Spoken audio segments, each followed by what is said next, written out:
Good morning to all. आज की class की शुरुआत हम हालांकि केटीजी शुरू कर चुके थे और हमने स्पेसिफिक हीट ऑफ गैसेस पढ़ा। आपने देखा होगा पिछली क्लास में कि वो प्रोसेस पे डिपेंड करता है, कौन सी प्रोसेस है, आइसोकोरिक है, आइसोबैरिक है, पॉलीट्रोपिक है। तो हमने वो एट लास्ट पॉलीट्रोपिक पे जाके उसको फिनिश किया था। अब हम उसी से आगे बढ़ते हैं। सम जनरल रिलेशंस जो हमें केटीजी के लिए, स्पेसिफिक हीट कैपेसिटी और इन सब के लिए याद रखना चाहिए। सम जनरल रिलेशंस, यहां से हम शुरुआत करते हैं आज की। तो इसके अंदर जो पहला जनरल रिलेशन हम याद रखें, दैट इज मेयर्स फॉर्मूला।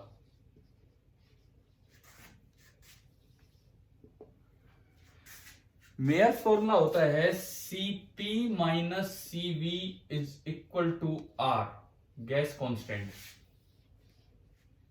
ये तब है if Cp and Cv are measured in joule per mole kelvin. अगर आपने मतलब मोलर हीट कैपेसिटी लिखी है तो Cp minus Cv equal to R होगा। और आप इसको कल वाले तरीके से फटाफट प्रूव कर सकते हैं। आपने कल ये प्रूव किया था Cv is equal to F/2 into R। बताओ एक बार ये आया था क्या कल या नहीं? Yes sir. और हमने फिर उसके बाद दूसरी प्रोसेस में ये भी प्रूव किया होगा Cp is equal to F/2 R plus R।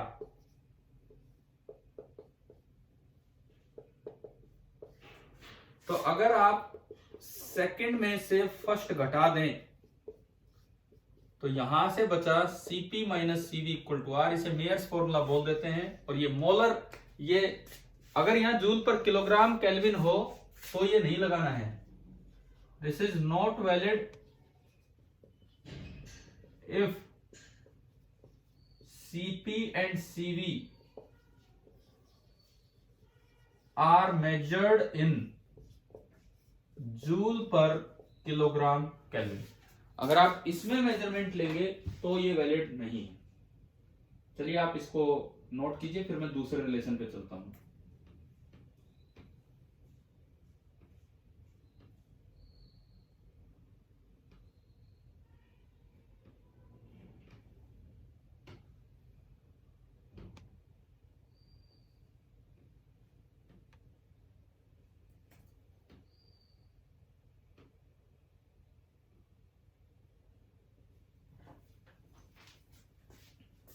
समझ आ गया फर्स्ट रिलेशन? ठीक है, बिठा दूं इसको, सेकंड पे चलते हैं हम।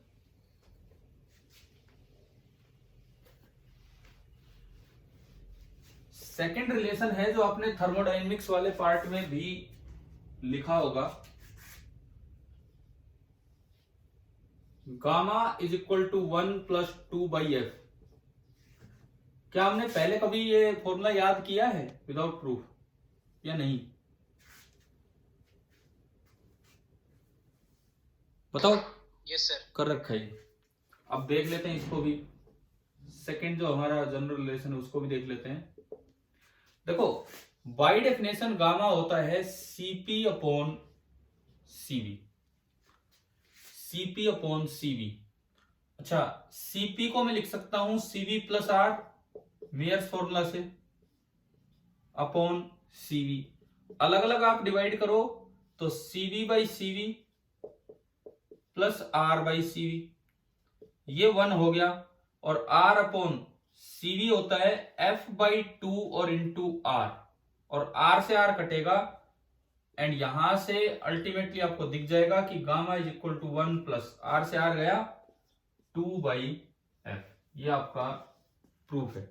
ये जो जनरल सा फॉर्मूला है ये इसका प्रूफ हो गया। कर दीजिए भी नोट।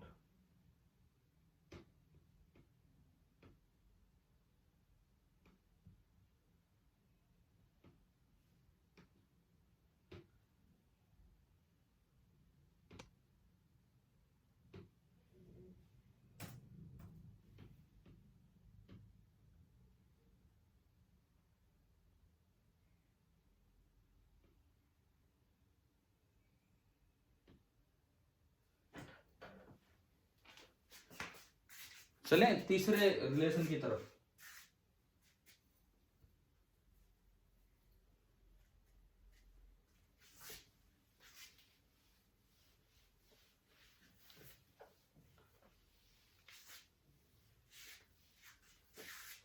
थर्ड आपका रिलेशन होता है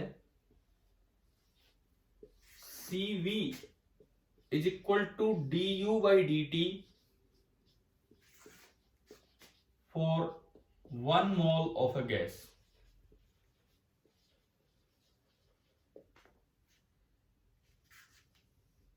rate of change of internal energy with respect to temperature. Rate of change of internal energy with respect to time नहीं है, विद रिस्पेक्ट टू टेम्परेचर है।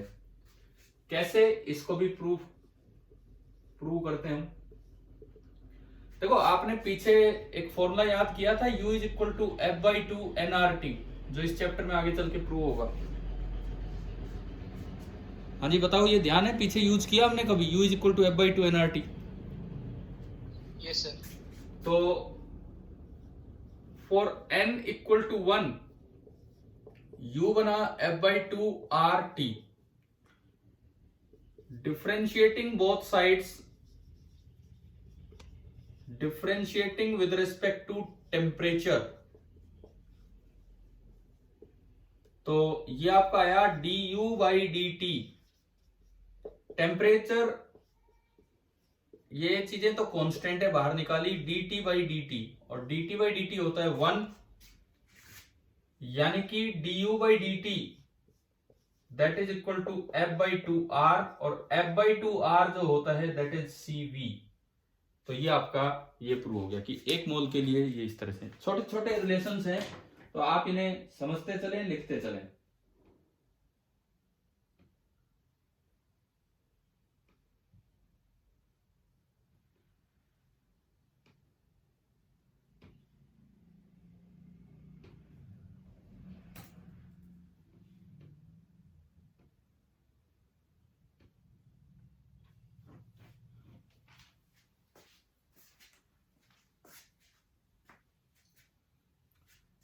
नेक्स्ट रिलेशन,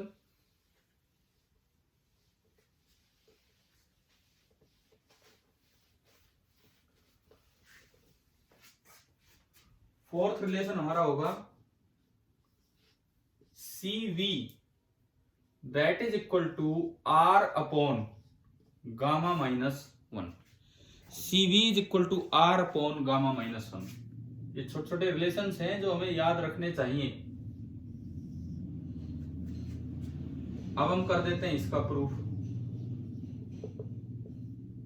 तो आप RHS लेके चलिए, RHS right hand side, R upon gamma -1। Gamma की value अभी आपने थोड़ी देर पहले प्रूव की थी 1 + 2/f -1। 1 से 1 कटा तो R अपॉन 2/f, और f ऊपर गया तो this is F/2 into R, और ये आपका होता है CV, यानी कि ये बराबर आ गया LHS। ये आपका चौथा रिलेशन, फोर्थ जनरल रिलेशन जो हम याद रखें।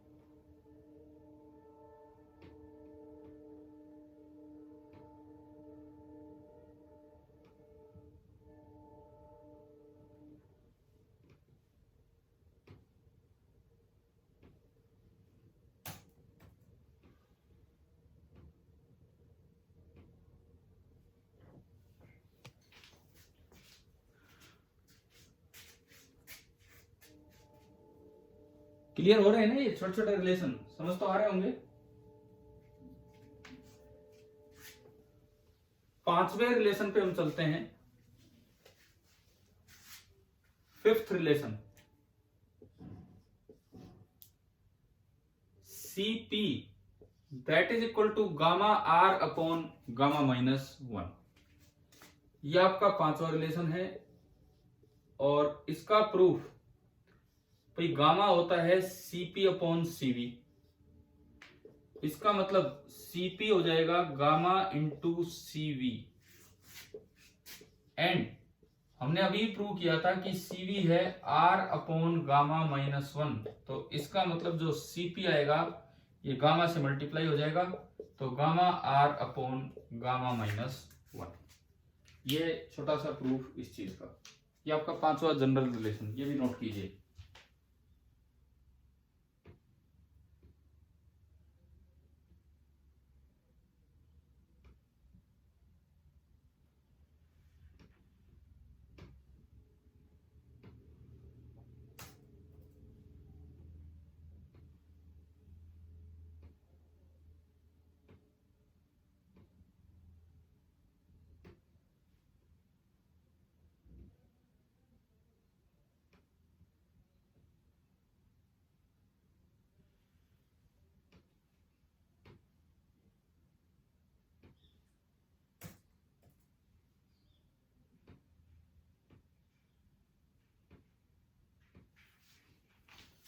तो ये छोटे छोटे रिलेशंस आपको समझ आ गए होंगे। चलो अब इससे आगे बढ़ते हैं।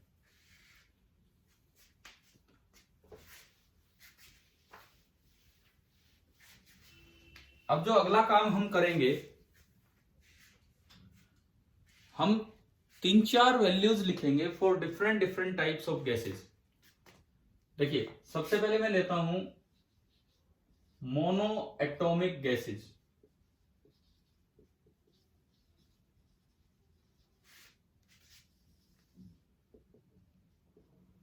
जैसे कि हीलियम हो गया, नियोन हो गया, ये जो नोबल गैसेज हैं, ये मोनो एटॉमिक गैसेज। हम इसमें 3-4 बातें लिखेंगे। एफ क्या आएगा, सीवी क्या आएगा, सीपी क्या आएगा और गामा क्या आएगा। ये चीजें हमें बनानी है। सबसे पहले बात आती है डिग्रीज ऑफ फ्रीडम, एफ। तो अगर मॉलिक्यूल में एक ही एटम है, तो हमने कभी थर्मो के समय डिग्रीज ऑफ फ्रीडम थोड़ा पढ़ा होगा। ये मैंने माना एक्स एक्सिस, ये मान लिया वाई एक्सिस और ये मान लिया जेड एक्सिस। तो इसका मोमेंट ऑफ इनर्शिया एक्स के अबाउट भी, वाई के अबाउट भी और जेड के अबाउट भी, तीनों के अबाउट 0 होता है। इसका मतलब no rotational kinetic energy. Degrees of freedom का मतलब था कि भाई कितने तरीके से वो काइनेटिक एनर्जी रख सकता है, कितने तरीके से एनर्जी रख सकता है। ठीक है। दूसरी बात,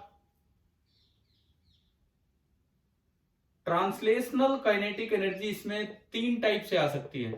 half m v x square, half m v x square, half m v y square and half m v z square. और कोई वाइब्रेशन जैसी चीज हम कंसिडर कर नहीं रहे, वाइब्रेशन हो भी नहीं सकता। कोई 2 हो तब तो वाइब्रेट करे, तो फ्री है जाने के लिए। इसका मतलब जो डिग्रीज ऑफ फ्रीडम है वो मोनो एटॉमिक की कितनी होगी, 3। बताओ क्या हमने पहले ये याद किया हुआ है कि नहीं, बोलना प्लीज एक बार। Yes, sir. है ना। तो degree of freedom mono atomic के लिए 3 हो गए। अब सीवी का फॉर्मूला है F/2R। F/2R मतलब 3/2R, ये हो गया। सीपी है CV प्लस आर, तो CV प्लस आर करोगे तो ये हो गया 5/2R। और अगर आप इनके लिए गामा निकालें, CP/CV कितना आ रहा है, CP/CV आ रहा है 5/3, यानी कि 1.666 चलेगा तो 1.67। और एक्सपेरिमेंटल वैल्यू जिससे बिल्कुल अच्छी तरह से मैच होती हैं। तो हमने F लिख लिया, CV लिख लिया, CP लिख लिया, गामा लिख लिया for a mono atomic gas. कीजिए, फिर इसके बाद हम डाई एटॉमिक पे चलते हैं।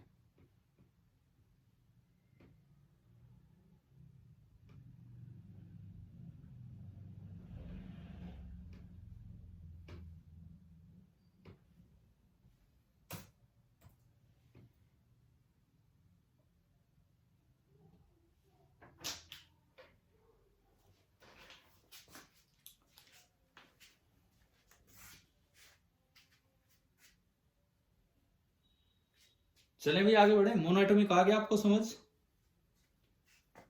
है ना। अब इसके बाद आता है डाई एटॉमिक गैस।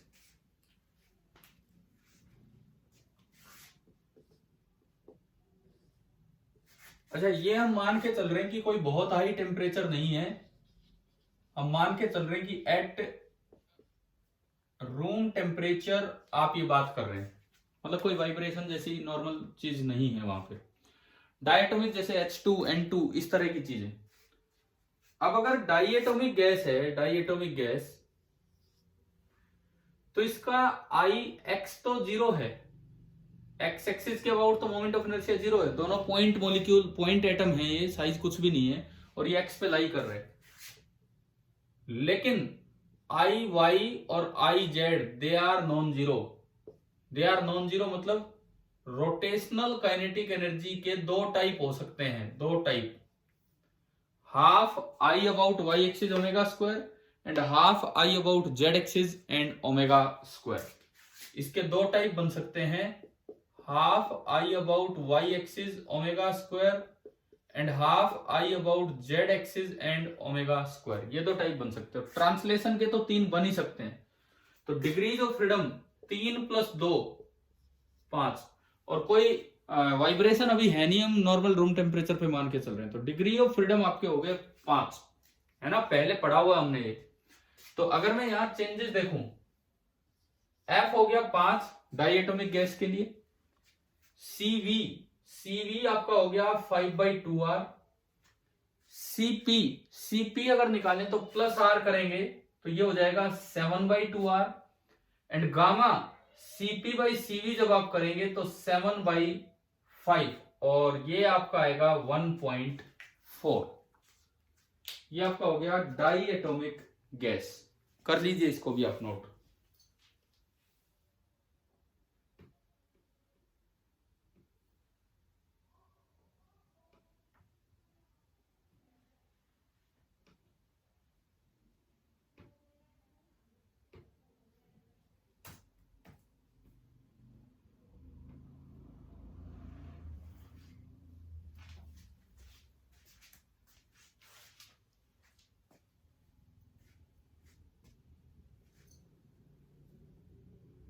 हाँ जी भाई, डायटोमिक गैस आ गया समझ?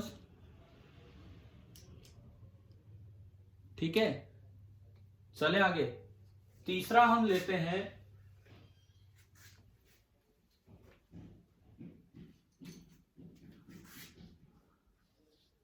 ट्राई एटोमिक गैसेज, लेकिन इसमें लीनियर मॉलिक्यूल, इसमें linear molecule eight room temperature हम ले रहे हैं। तो लीनियर मॉलिक्यूल लेंगे जब तो ऐसे ही बनेगा, इस तरह का, इस तरह का अगर बनेगा ट्राई एटोमिक लीनियर।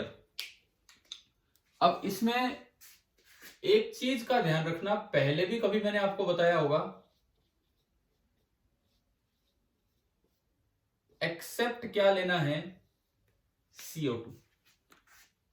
क्या याद है क्या, पहले कभी बताया आपको पिछले उसमें कि CO2 में एक एक्सेप्शन है, F थोड़ा अलग हो जाता है, बताया था? Yes sir. तो अभी उसको थोड़ा समझ भी लेंगे यहाँ पे कैसे है कैसे नहीं। एक्सेप्ट CO2 मान लो ये कोई लीनियर है, इसमें कोई फर्क ही नहीं है, I about x axis zero है, वाई और जेड के अबाउट नॉन जीरो है, रूम टेम्परेचर पे कोई वाइब्रेशन है नहीं, तो 3 ट्रांसलेशनल 2 रोटेशनल, तो डिग्री ऑफ फ्रीडम हो गए 5, और ये बिल्कुल ही सेम है। Triatomic linear except CO2 में बिल्कुल ही सेम बनेगा। आप फटाफट ये भी कर दीजिए नोट, सारी की सारी वैल्यूज।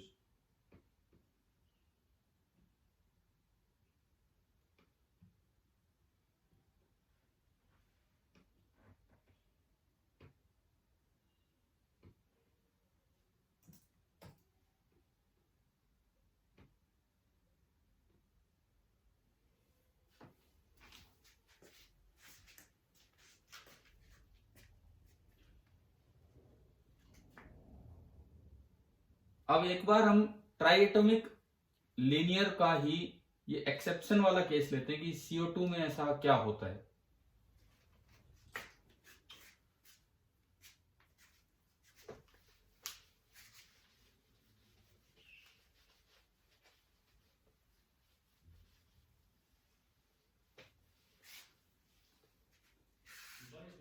इसमें हम लेके चल रहे हैं special case, and that special case is CO2।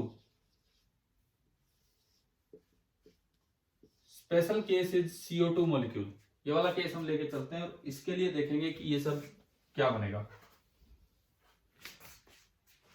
CO2 में क्या होता है कि ऐसा पाया गया है, एक्सपेरिमेंटली ऐसा पाया गया है कि eight room temperature at room temperature half of the molecules on an average half of the molecules are in vibrational mode also. Half of the molecules are in vibrational mode also. इसका क्या मतलब है? जैसे मान लो CO2 के suppose n moles है, तो n/2 moles तो ऐसे होंगे जिसमें डिग्रीज ऑफ फ्रीडम होंगी 3 ट्रांसलेशनल, 2 रोटेशनल और कोई वाइब्रेशन नहीं, यानी कि 5। और n/2 मोल्स ऐसे होते हैं जिनमें डिग्रीज ऑफ फ्रीडम होती हैं 3 ट्रांसलेशनल, 2 रोटेशनल और 2 आ जाती हैं वाइब्रेशनल। ये 2 वाइब्रेशनल डिग्रीज ऑफ फ्रीडम आ गई हैं, एक वाइब्रेशनल काइनेटिक, एक वाइब्रेशनल पोटेंशियल। तो ये आपका बना 7। अब आधों में 5 है, आधों में 7 है, तो ऑन एन एवरेज पर मॉलिक्यूल कितनी डिग्रीज ऑफ फ्रीडम हुई? 6। एफ एवरेज अगर आप निकालें तो n/2 into 5 plus n/2 into 7 divided by total n, और ये निकलेगा आपका 6। दिस इज द रीजन की डिग्रीज ऑफ फ्रीडम इसमें 6 ली जाती हैं।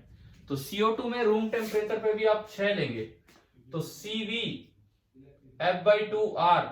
F/2R करेंगे तो 3R, CP 4R and gamma जो आएगा that will be equal to 4/3। तो ये आप थोड़ा सा ध्यान रखना। 4/3 कितना? 1.33। और जो ये है गामा प्रिडिक्टेड, जो गामा प्रिडिक्ट किया गया है, एंड गामा प्रैक्टिकल जो पाया गया है CO2 के लिए, दैट इज 1.3। तो ये लगभग मैच हो रहा है। और ऐसा हो सकता है बिल्कुल आधे ना हो, थोड़े से इधर उधर हो जाए, तो उससे डिग्रीज ऑफ फ्रीडम थोड़ा नॉन इंटीजर में जा सकता है। बाकी ये आपका स्पेशल केस है CO2 वाला, इसको आप जरूर ध्यान से समझें और ये बहुत अच्छे से आप याद भी रखें इस केस को। तो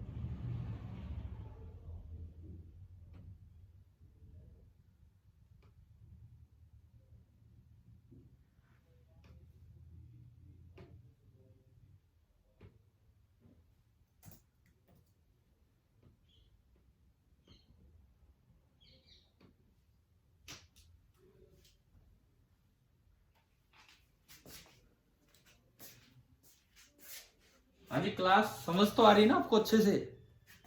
कोई डाउट है कहीं? हाँ भाई, छोटे छोटे पॉइंट्स हैं, छोटे छोटे पॉइंट्स शायद क्लियर हो ही रहे होंगे। तो नेक्स्ट आप लिखिए ट्राई एटॉमिक नॉन लीनियर।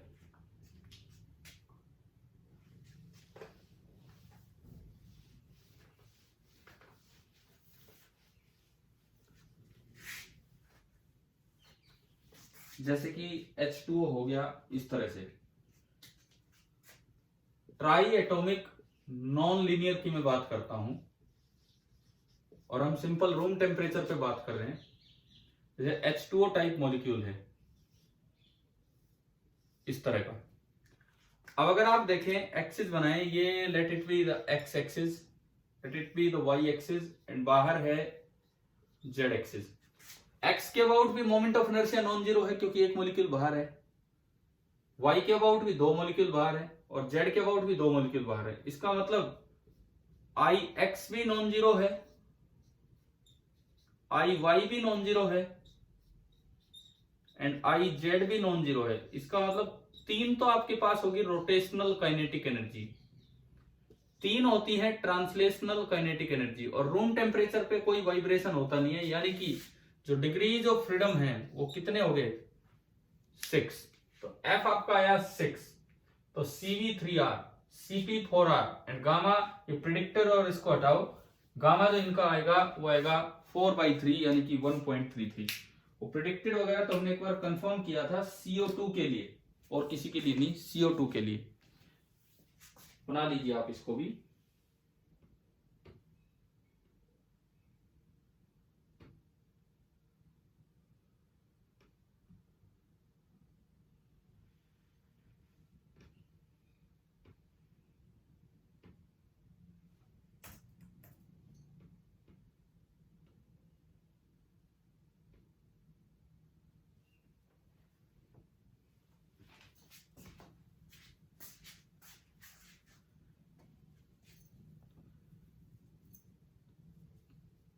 चलें हम आगे बढ़े। अब इसके बाद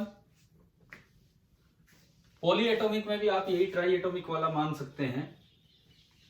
कुछ अलग से वाइब्रेशनल मोड्स जरूर आ जाते हैं कई बार, तो वो तो दिया होगा कि कितने वाइब्रेशनल मोड्स हैं।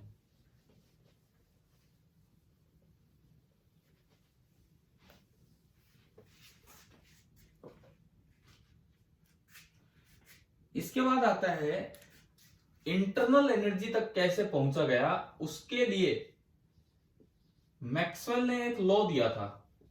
सबसे पहले मैक्सवेल ने प्रूव किया था। This is known as Maxwell's law of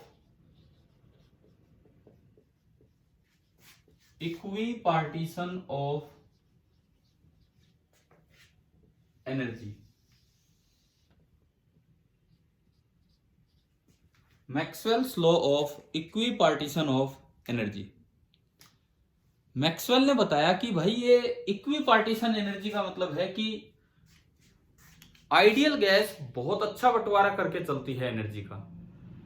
आपने डिग्रीज ऑफ फ्रीडम लिखना सीखा, ये डिग्री ऑफ फ्रीडम, ये डिग्री ऑफ फ्रीडम, ये डिग्री ऑफ फ्रीडम, मतलब ये काइनेटिक, ये पोटेंशियल, या जो भी एनर्जी उसके पास है, रोटेशनल, ट्रांसलेशनल, जैसी भी, ये कहती है कि आइडियल गैस हर तरीके से बराबर एनर्जी रखती है। तो for each degree of freedom, मैं बस गैस मॉलिक्यूल की बात कर रहा हूं फिलहाल, for each degree of freedom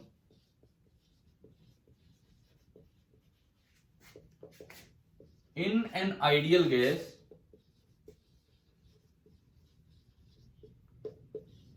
the gas has an energy equal to half of Boltzmann constant into temperature, where Kb, this is known as Boltzmann constant, and this is equal to gas constant upon Avogadro number, and T is the absolute temperature of gas। ये है आपका Maxwell's law of equipartition of energy. 1 degree of freedom की वजह से इतनी energy आपके पास होती है, गैस मॉलिक्यूल के पास होती है। 1 डिग्री ऑफ फ्रीडम होगा तो इतनी एनर्जी होगी। और यहां से एक और स्पेशल पॉइंट आपको याद रखना है, अगर कहीं इस चीज की जरूरत पड़ जाए, dimensions of Boltzmann constant into temperature, ये टाइम नहीं है, ये टेम्परेचर है, this is same as that of energy. और एनर्जी के डायमेंशंस क्या होते हैं? m1 l2 t-2। ये भी आप याद रखना। और इस मैक्सवेल्स लॉ को अभी अप्लाई करते हैं इंटरनल एनर्जी लिखने के लिए। आप ये बना लीजिए, नोट कर दीजिए।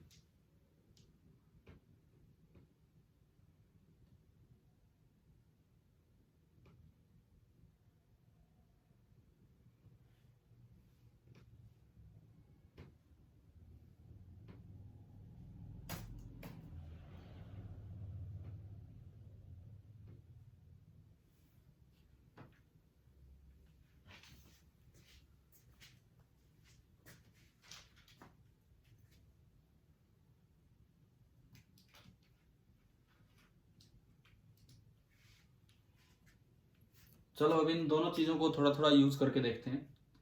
सबसे पहले तो इससे हम इंटरनल एनर्जी का फॉर्मूला डिराइव करके लाते हैं।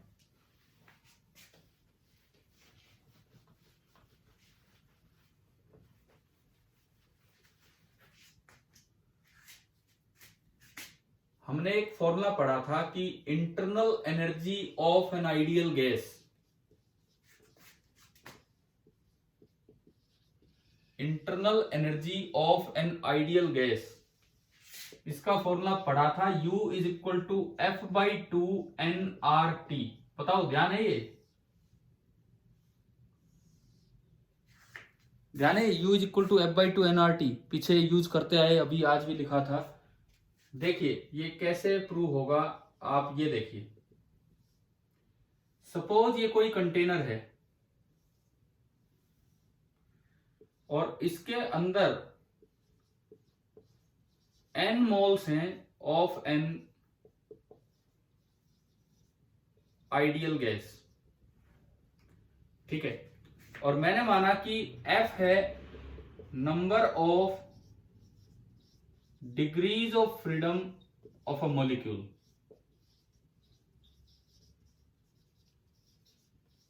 एक मॉलिक्यूल के डिग्रीज ऑफ फ्रीडम है F। तो आप सबसे पहली बात ये बताओ, एनर्जी ऑफ ईच मॉलिक्यूल, एक मॉलिक्यूल की एनर्जी क्या लिखी जाएगी according to Maxwell's law of equipartition of energy. एक डिग्री ऑफ फ्रीडम के कारण कितनी एनर्जी होती है? हाफ इंटू केबी इंटू टी, हाफ इंटू केबी इंटू टी। तो और एक मॉलिक्यूल के पास एफ डिग्री ऑफ फ्रीडम है, तो ये हो गया एफ इंटू हाफ केबी इंटू टी। बताओ ये स्टेप आ गया समझ, पहला स्टेप। हाँ जी बोलिए, क्लियर है कि नहीं पहला स्टेप? Yes sir. ठीक है। आपका जो केबी होता है वो होता है R upon Avogadro number, gas constant upon Avogadro number और इनटू टी। अच्छा ये तो एक मॉलिक्यूल की एनर्जी आई। अब हम बात करें number of molecules, number of molecules. तो नंबर ऑफ मॉलिक्यूल्स कितने होंगे? नंबर ऑफ मोल्स को आप किससे मल्टीप्लाई कर दीजिए? एवोगेड्रो नंबर से। तो नंबर ऑफ मॉलिक्यूल्स आ गए। तो total internal energy of gas, एक मॉलिक्यूल की इतनी और इतने मॉलिक्यूल हैं, तो टोटल इंटरनल एनर्जी निकालने के लिए आप नंबर ऑफ मॉलिक्यूल्स को एक मॉलिक्यूल की एनर्जी से मल्टीप्लाई कर दीजिए। Na से Na कैंसिल, और ये जो टोटल इंटरनल एनर्जी आ रही है आपको दिख रहा होगा यहां से F/2 nRT। आ गया होगा फॉर्मूला समझ? आप ये इसमें लिख लीजिए, ये भी नोट कीजिए।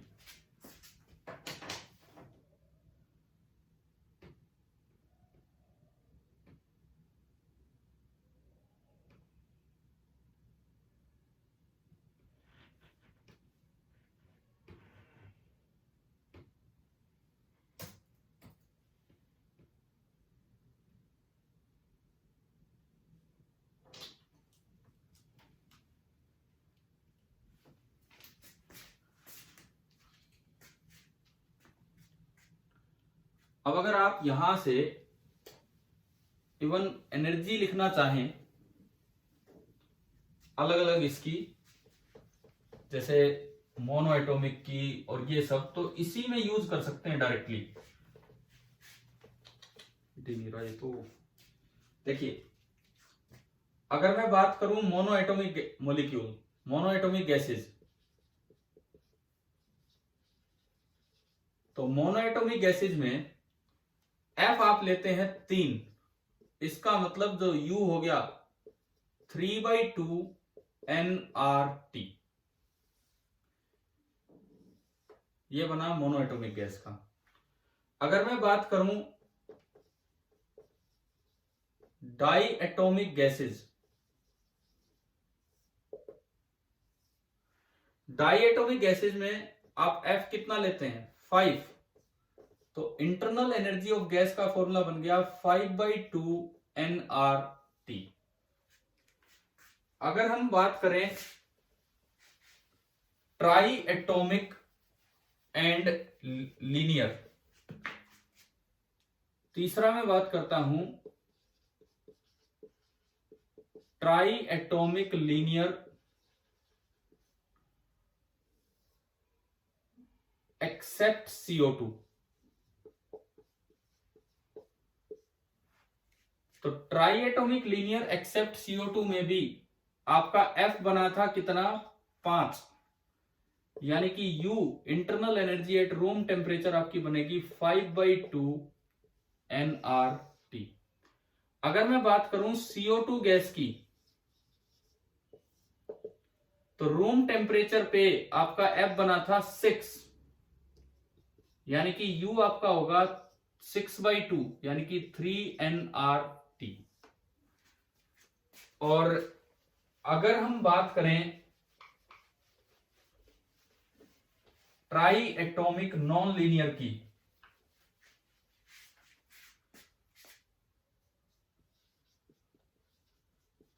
ट्राई एटॉमिक गैसेस जो कि नॉन लीनियर हैं, तो उसमें आपका एफ आया था 6, 3 और 3 6, एंड अगेन यू हो जाएगा 3nRT। ये सारे के सारे फॉर्मूले जो आपके आए हैं, these are at room temperature. ये सारे के सारे फॉर्मूले आपके बने हैं एट रूम टेम्परेचर। ये भी एक बार आप नोट कीजिए।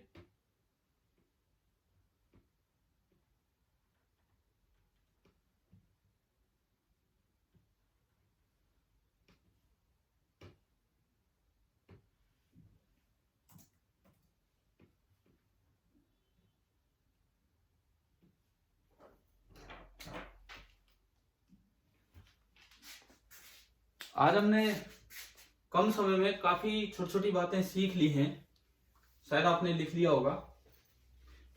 अब देखो, एक क्वेश्चन डायमेंशन पे बेस्ड जो आप ही ने भेजा था, हालांकि मैंने उनको तो रिप्लाई कर दिया था, बट फिर भी आपको पता होना चाहिए। क्वेश्चन था कुछ इस तरह का था, यहां कुछ लिखा था, यहां कुछ लिखा था, वो मुझे याद नहीं है, लेकिन यहां जो लिखा था नेपियर कांस्टेंट ई की पावर माइनस प्लस कुछ भी हो सकता है, alpha Z upon K Boltzmann into T, ये दिया है, where Z is distance and K Boltzmann and T ये टेम्परेचर है, टी इज एब्सोल्यूट टेम्परेचर। तो फाइंड डायमेंशंस ऑफ अल्फा, ये सवाल था। तो आपको पता होगा ई की पावर हमेशा डायमेंशन लेस होती है, पता है कि नहीं पता? ये ई की जो पावर होती है वो हमेशा डायमेंशन लेस होती है। तो सॉल्यूशन ऐसा बनेगा, alpha Z upon Boltzmann constant और टी, ये आपका होना है डायमेंशन लेस। इसका मतलब dimensions of alpha into Z, this is same as the dimensions of kb into t, or you can say dimensions of alpha are same as dimensions of kbt upon z। अब kbt के dimension होते हैं energy के ml2t minus 2 और upon z length है, distance है, तो ये आंसर आ गया ml1t minus 2। इस तरीके से ये निकाला जा सकता था। तो आपकी मीटिंग तो ऑफ हो गई थी, लेकिन ये क्वेश्चन मैंने पूरा किया है, तो जरूर आप देख लेंगे कि ये किस तरह से किया गया है। Thank you.